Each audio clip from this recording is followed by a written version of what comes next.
Rich Eisen, host of NFL Game Day Morning, the Rich Eisen podcast on the NFL Network. He joins us now. Hi, Richie. DP. How you doing? I'm fine. People on the Twitterverse think you're down, that you're sad. No. You're fine. You're good. The Lance interview? No, just in general. Oh, really? You good? I'm spectacular. Good. Yeah, it's football season, preseason coming up tonight. Right. We just did an interview with Lance Armstrong, but the one interview that you look back on, was there an interview that stood out where maybe you nailed it or maybe you didn't? You think of one? Where maybe I did or maybe I didn't? Yeah, because that you look back and you'll go, you know what, I could have done it better. A big name interview, or you said, you know what, I got the right angles. I did the right. I got the follow up. I got it all right. But as you know, Dan, you can't just I'm sure everybody wants you to go at Lance Armstrong with the third degree right off the top, and you need to certainly, if somebody's coming on your show, there's got to be a comfort factor. There just has to be. Well, I think we or look a trust factor and a comfort factor, because otherwise you're not going to get the in-depth response that you want. I mean, you just listen. Clearly, when you have somebody like Lance Armstrong on, you're putting your own self on the line, because there's always going to be a section of people who think you're not going hard enough on him because they think he deserves to basically get roasted. And in order for you to get the responses to the questions that you want, you can't just go full bore on somebody right off the top. You just can't. And then maybe people will think that you're not going as in-depth. There's a certain trust and comfort factor that you must create for an interview subject to have the room and feel comfortable enough to start telling truthful responses and introspective responses. And, personally, I thought you nailed that, Dan. Well, thank you, Rich. You're welcome, DP. All right. Well, thanks for joining us. That's all right, hey, everybody. Off I go to the Harbaugh brothers. I had this thought here. Yes. And I don't know if it's real or not, but the Tony Romo situation when you're coming off back surgery. Yeah. And Jerry Jones says he's 100%. What was that, a week ago? He's not. He's not. We saw him in Cowboys camp, I think, like day 2, day 3. And we had him on right after. And even Irvin said it on the air. It looks like you're just moving gingerly. You're not as comfortable, or you don't look it.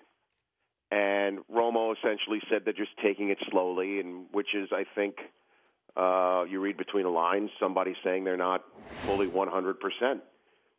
He's just, he's in his mid-30s, coming off of back surgery, and they're taking it easy with him, and rightfully so. And everyone's doing that in the preseason.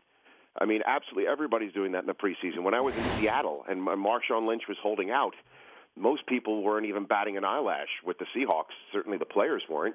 Richard Sherman even said he hardly does anything in August anyway.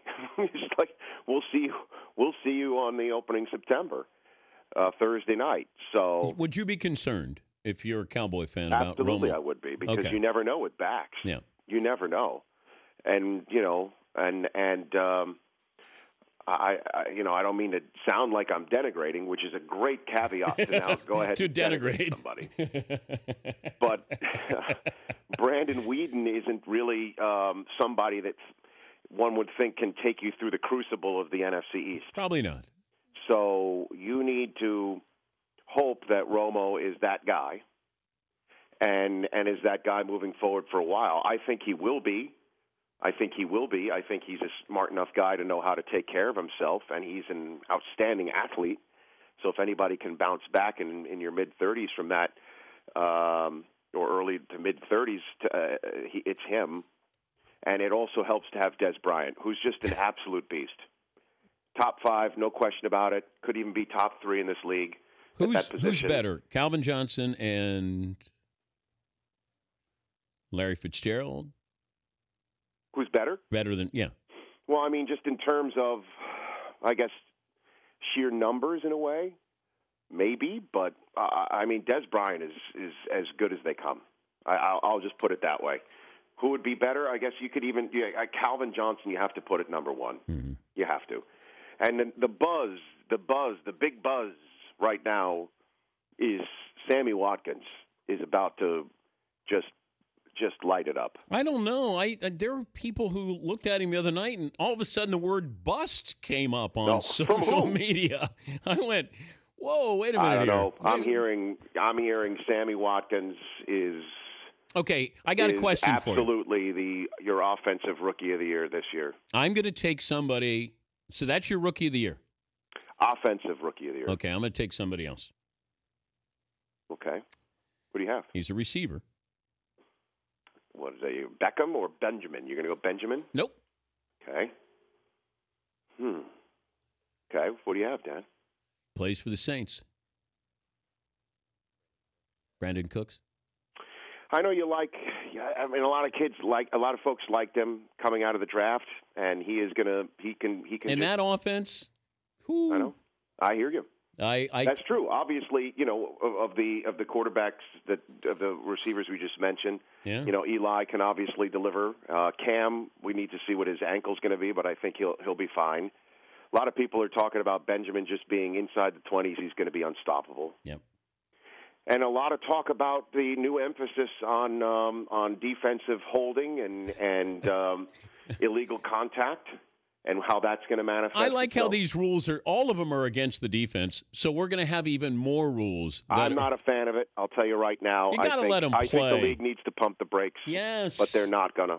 It's crazy. I think the league needs to consider some rules to pump the brakes on the offenses. But then again, you looked at the playoffs last year, and nobody was lighting it up with the exception of Seattle in the Super Bowl. And that really wasn't all just offense either. Defense definitely came into play last January in a way that we didn't see it in September through December. Most interesting storyline tonight. You got 6 preseason games. Something that stands out? No, I got to be honest with you, man. Wait, you're carrying a game. You got a game on the NFL Network. Please, I know. I understand. Come on, sell it to me. First week preseason doesn't really do much for me. It's weeks 2 and 3, and that's the problem with this preseason conundrum.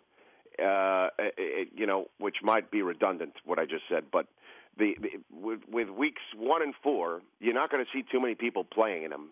For certainly not week 4. Yeah. So if you shorten the preseason to 2 weeks, then nobody will play because there's always going to have to be a front and a back end to a preseason. So what's the most watched preseason game of all time? What's the what? Most watched preseason game of all time. Of all time. Do you know? No. Could you guys check on that? Because the highest rated, so the most eyeballs in a preseason game, because coming up in 12 days, it's Johnny Football.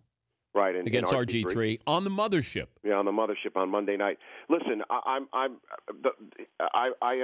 may just I'm not sitting here and saying an interesting storyline this or that.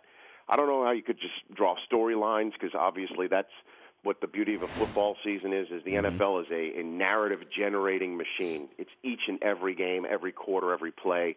There's a new narrative not only for within the game but potentially throughout the whole league. There's season-long narratives, whether a team can go from the worst to the first, or can somebody go wire to wire as an MVP candidate. It's the best. I love it. There's nothing like it.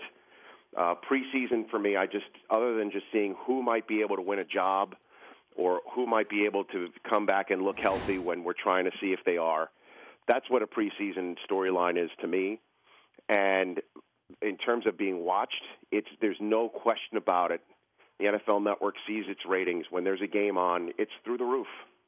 Why? And, the network shows preseason games 3 days later. 3 days later, and they rate well. Sometimes at 3 p.m. Eastern. It's a 3-day-old preseason game, and they rate well.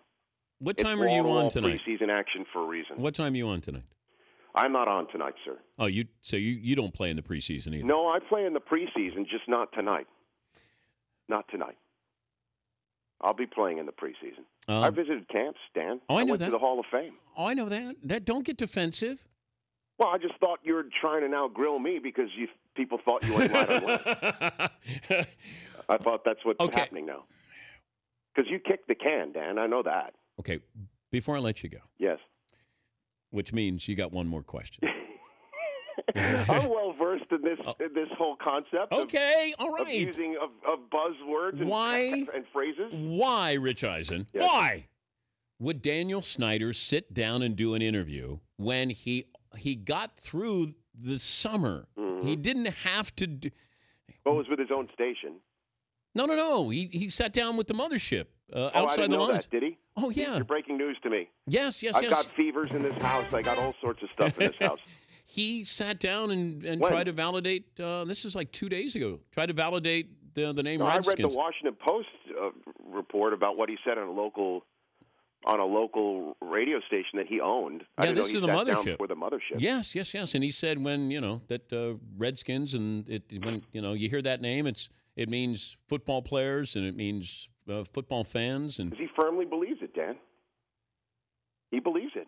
And there's a pride issue and also, in his mind, a monetary issue. Probably.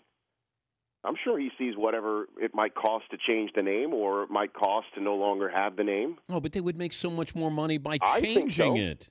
Listen, I think so. All right. Well, but I can't get in the minds of one of the membership, as they would say, the National Football League. Hopefully everybody gets healthier at the house. Thank you, DP. I greatly appreciate it. All right, buddy. Thank you. That's Rich Eisen, NFL Network host.